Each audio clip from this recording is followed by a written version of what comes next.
Today's the day to get answers to your COVID-19 vaccine-related questions. Health experts are standing by to take your calls on this vaccine day. And authorities filed charges in connection with a shooting incident involving Newton County Sheriff's deputies.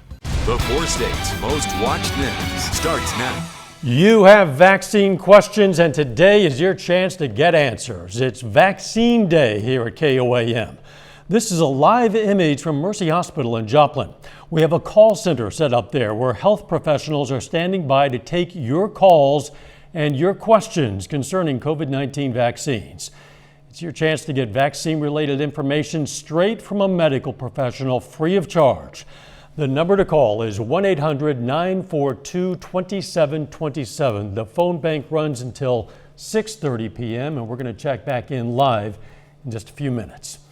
State of Oklahoma has made its vaccination goal clear. 3 million doses of COVID-19 vaccines administered by Memorial Day. The state is close to that number. As of last week, Oklahoma had administered 2.7 million doses. So if they hit that goal, what's next? Not sure yet what our next goal is. That comes from our Commissioner of Health, and then they send that on down to us at the county level, and then we kind of run with the new goal. But I don't know what the goal will. We'll find out after Memorial Day. City of Joplin is outpacing much of Missouri when it comes to COVID-19 vaccines. The CDC says 41% of people in Joplin have received at least one shot. That's compared to 20% of residents in other parts of Jasper and Newton County who have been vaccinated. KOAM's Bronte Sorotsky joined us live from Mercy Hospital with more. Well, while COVID vaccines have never been more available in Missouri, reports show vaccination rates can vary depending on location. Because Joplin sits in both counties, I spoke with Jasper and Newton County's health departments who explain what these numbers mean. Everything that's inside Joplin city limits would go on Joplin's data. Anything outside of Joplin city limit, but in Newton County, goes on Newton County's numbers, and Jasper County outside of Joplin city would go on Jasper County numbers. That's just one of the reasons officials give for nearly double the number of people in Joplin receiving at least one dose of the COVID vaccine than in Jasper and Newton counties. Well, I think whenever you see in the state data, anytime you see where Joplin is separated out, it's oftentimes not really reflective of what's actually happening. A lot of people in Jasper and Newton County live in zip codes belonging to Joplin, and these vaccine rates may be reported as Joplin's. It's really difficult to kind of separate that out because the zip codes kind of include city and county individuals. Still, officials say availability of the vaccine and Joplin being a hub for healthcare means more people who call Joplin home are getting vaccinated. Only counted once, but whether they end up being counted as Joplin residents or county residents sometimes is not a real clear definition as to are they really only getting city residents or are they getting people within that zip code's residence. In fact, I'm one of them. I live out there and my immunization wasn't counted, and none of my families nor any of my neighbors have been counted as county residents. So it oftentimes it's hard for them to get a clear delineation when they separate out those numbers. Both the city and county health departments say they'll continue hosting these vaccine clinics in hopes of increasing percentages of people vaccinated in the county. Reporting live in Joplin, Bronte Sorotsky, KOAM News. Bronte, thanks. Checking in with Doug now. Beautiful day out there, Doug. Yeah, it's actually turned out to be a really nice day for us today. Plenty of sunshine, temperatures great after a chilly start during the morning hours, near record lows actually this morning. A few little cumulus clouds out there, but that is just about it. I am watching some thunderstorms out across central parts of Nebraska. These are going to head southeast as we go through the overnight hours for us tonight, but the next several hours are fine. Upper 60s to near 70 degrees. Let's roll through the overnight hours. Some clouds will start to increase. Here's midnight. As we continue through the overnight hours, we'll start to see the clouds picking up, and you can see some showers and thunderstorms by morning. in our far western counties, and then we'll get some scattered guys in here as we go through the morning hours. So, of course, we're going to be breaking down the next several days. Plenty of chances for thunderstorms. We'll talk about that here in just a bit. All right, catch you then. Thanks, Doug. Newton County, Missouri authorities have filed formal charges against a man accused of shooting at deputies. The suspect, Benjamin Ivy from Granby, Missouri, remains in the hospital after authorities say he shot at deputies who returned fire. Ivy is charged in Newton County with unlawful possession of a firearm, unlawful use of a weapon, and resisting arrest. He's also charged in McDonald County with first-degree felonious assault, 3 counts of armed criminal action, and unlawful possession of a firearm. At last report, Ivy was listed in stable condition at the hospital. Hey, remember, if you have any questions about COVID-19 vaccines, you have a chance to ask the professionals free of charge right now. The number is 1-800-942-2727. Phone bank runs until 6:30 p.m. When we come back, we're going to hear from a local health professional and talk about new guidance from the CDC today concerning masks for people who are fully vaccinated. Updated guidance from the Centers for Disease Control and Prevention today says people vaccinated against COVID-19 can go without masks, outdoors and indoors in most cases. Most vaccinated people also don't have to worry about social distancing. Calling it an exciting and powerful moment, CDC Director Dr. Rochelle Walensky said the science supports the updated guidance, but noted there are some exceptions. Right now, we still have the requirement to wear masks when you travel on buses, trains, and other forms of public transportation. And we are, as well as airports and stations. CDC, as I mentioned, is going to continue to update our guidance as policy as the science emerges. Right now, for travel, we are asking people to continue to wear their masks. Now, there have been some reports of vaccinated people contracting COVID-19 in the U.S., but those numbers are small compared to the 117 million people in the country who are now fully vaccinated. Walensky says infections in vaccinated people are more likely to have a lower viral load, maybe shorter in duration, and have a lower risk of transmission to others. People who are immune compromised should speak with their doctors before giving up their masks.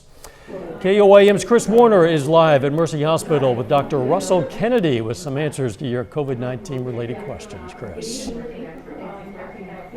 Well, with it being vaccine day, these folks behind us are taking your calls, have been since 6 this morning, will be until 6:30 tonight. But we are joined by Dr. Russell Kennedy, who's going to answer a couple of additional questions related to the COVID-19 vaccine. So, Dr. Kennedy, one of the first things that we wanted to ask you about is what should parents consider when it comes to getting their children vaccinated? Well, I would certainly consider the number of vaccines that have been given to this point and the safety that's been proven with the vaccines. And one of the chief complaints that I tend to hear in my office is the lack of socialization that has kind of occurred since the pandemic has started. And a lot of the parents would like their kids to get back to socializing and have those experiences again. And I think it would allow us to open up, as the CDC has mentioned earlier today, open up to some of those more social events and gatherings. Gotcha. And with the CDC announcing their new guidelines pertaining to mask wearing for those who are fully vaccinated, easing those restrictions, are you hopeful that those who aren't vaccinated may see that as an incentive to get out there and get the vaccine? Certainly, yeah.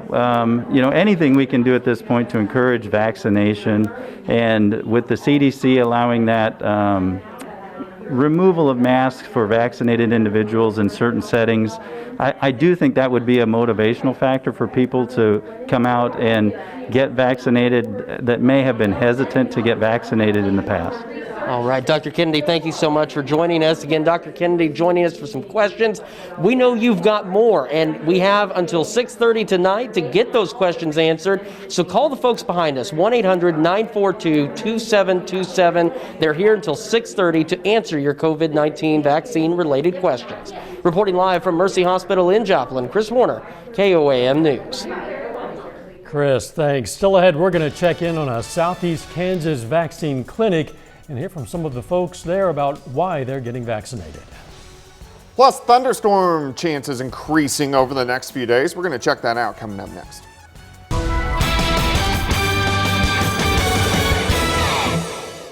Well, it turned out to be a pretty good Thursday for us today. Each day this week has slowly improved after a very chilly and kind of nasty Monday and Tuesday. Highs only into the 50s. Near record low this morning, but we did get up to 69, but still a good chunk below where we should be for this time of the year. We should be well into the 70s for highs. So a good chunk of May so far has been pretty chilly. Also, the allergies are high on a scale of 1 to 10. Today's a 7. Tomorrow's an 8. Until we get a widespread heavy rain, the allergies are going to stay pretty much on the high side. Temperatures starting to warm up. Upper 60s on the Missouri and Arkansas side. Once you get into northeastern Oklahoma and also southeastern Kansas, most of us are sitting nearly 70 degrees. Looks pretty good. This is from our station looking off toward the east. Currently sitting at 67 east. Northeasterly winds at about 5 to 10. Humidity is low at 37%. Through the evening hours, we're going to slide back through the 60s, 50s, drop into the upper 40s once again later on tonight, but not as cold as what we did see during the morning hours. All right, pretty much clear skies. Not too much is going on. We just have a few little cumulus clouds out there. We are tracking this band of showers and thunderstorms picking up across central parts of Nebraska. These are actually going to track southeast. They're going to fall apart, but they're going to try to get into the area by the time we head into the overnight hours tonight. Nothing strong or severe, but look how the winds back out across central and western Kansas, turn out of the south. That is going to help destabilize the atmosphere as we go through the next several days and we get these chunks of energy that are really going to push out across the Rockies for about the next 7 to 8 days. We're going to have chances for showers and thunderstorms. The rest of the evening's fine. Most of the night's fine. Some scattered pop-up thunderstorms, mainly in our western counties by morning. And we're going to get some scattered thunderstorms in here as we go through the morning hours. Hit and miss, nothing strong, nothing severe. A few may try to pop right back up during the afternoon, but we are going to have the scattered storms really a chance most of the day. 48 to start, 66 by noon. Temps pretty good, up to about 71. Tomorrow night, we'll get some scattered thunderstorms in here late tomorrow night into Saturday morning. I do not expect those to be severe. As we head into Saturday afternoon, a warm front starts to lift in. So anybody north of the front, nothing severe. South of the front, those could be severe. And as this front sneaks farther north, as we go into Saturday evening, that's when our chances for at least some severe thunderstorms will start to work in Saturday night. And then we'll get these guys kind of redeveloping again as we go into Sunday. So on Sunday, we'll also have a chance for some strong to possibly severe thunderstorms across the region. Chances for rain just about each and every day. All right, 71 tomorrow, scattered thunderstorms morning and then again afternoon. I do not expect these to be severe. Severe chances, we're going to go none tomorrow. Low chance late Saturday, low chance on Sunday, drops back down Monday, goes back up on Tuesday. If we get to any of these days and the chances look higher, I'll raise it to a moderate threat. But you can see temperature is great for the next week, but it's going to be fairly wet. Yeah, pretty consistent in both regards. Yep. Thanks, Doc. Still ahead, we're going to check in on a vaccine clinic in Crawford County and hear why some younger patients are getting their vaccines. Meanwhile, if you have questions concerning the COVID-19 vaccines, you still have time to call and connect with a healthcare expert. The number to call is 1-800-942-2727. Mercy Health experts are still standing by to take your calls on this vaccine day. If you have vaccine-related questions, give them a call. The number to call is 1-800-942-2727. Vaccine day is going to wrap up at 6:30, so you need to call now. The Pfizer COVID-19 vaccine is now approved for 12 to 15-year-olds, but it's nothing new to many teens ages 16 and up. KOAM's Mike Mahoney checked out a vaccination clinic in Crawford County aimed at teenagers to find out what inspired them to get their shots. Dow, people typically aren't excited when they have to go in and get a shot, but that's not the case here at the Crawford County Health Department, where the atmosphere is anything but gloomy at the vaccination clinic for 16 to 17-year-olds, and there's a good reason why. The Crawford County Health Department was inspired by planning done by USD 250 students who were working on a possible vaccination clinic at a Crawford County school. That never came to fruition, but the health department used the students' notes to create a fun atmosphere at today's teen vaccination clinic that featured music, cotton candy, and even goodie bags. One teen tells us she knows the vaccine is the key to getting her summer and her life back. I'm probably gonna go see family more than I have been able to, since I didn't want to risk getting them COVID or anything. Go places, see my friends, that kind of stuff. When it comes to vaccinating young people, the Crawford County Health Department is far from done. In fact, they say they'll soon be holding a clinic for 12 to 15-year-olds in the near future. In Pittsburgh, Kansas, Mike Mahoney, KOAM News.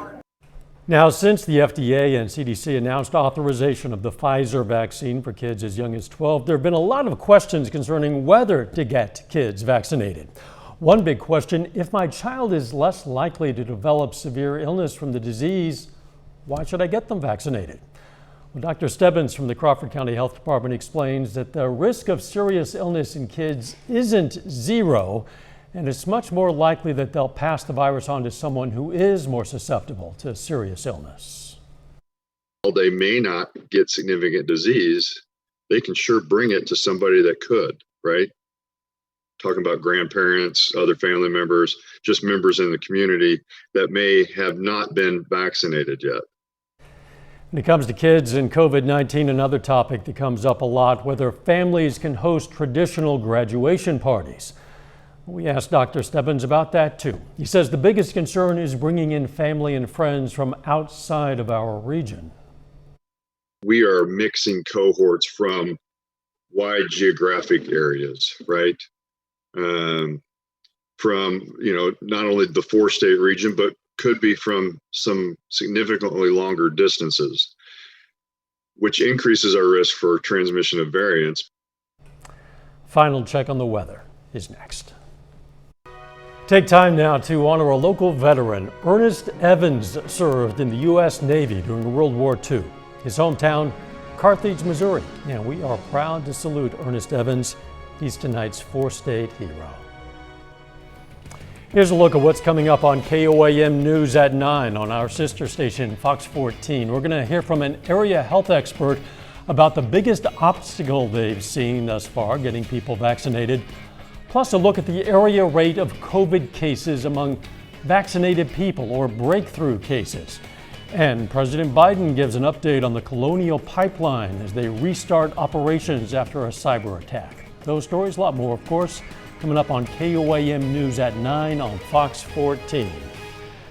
Checking back with Doug Heddy for a final look at the weather. Well, the rest of the evening hours and really most of the night looks fine, but we are going to get some scattered showers, a few thunderstorms in here late tonight into tomorrow morning, and then again a few more popping up tomorrow afternoon. Overall, it's going to be a decent day. High temp is 71, nothing strong, nothing severe.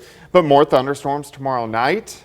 Saturday, Sunday, Monday, Tuesday, Wednesday, Thursday, and the severe threat will start to return. Of course, we'll have the latest on all this tonight at 10. And of course, keep us updated as you always do on the severe weather when necessary. Thanks, Doug. And thank you for joining us on this vaccine day. We'll see you right back here for KOAM News at 10.